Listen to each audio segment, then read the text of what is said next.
Last year I had the opportunity to travel to Ethiopia and visit some of the healthcare centers out in rural areas. Ethiopia has a big challenge around population. They have the second highest population on the continent of Africa, and their fertility rate is still pretty high.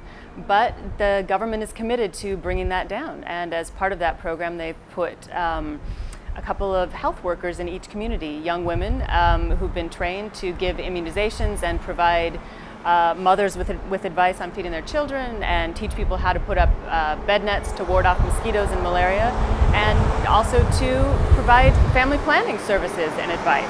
So, and I had the opportunity to speak to some of these young women. They envision very different lives for themselves than their mothers had. You know, they talk about how their mothers had, you know, one woman I talked to, her mom had 10 kids and almost died giving birth to the last one because there was no access to birth control and there was no good access to health care. But she herself is able to have a career. She's working in these communities. She will be using her birth control herself to delay childbearing and have fewer children than her mother did. So we have big challenges in this area, but stories like what's happening in Ethiopia with their health extension worker program really inspire me.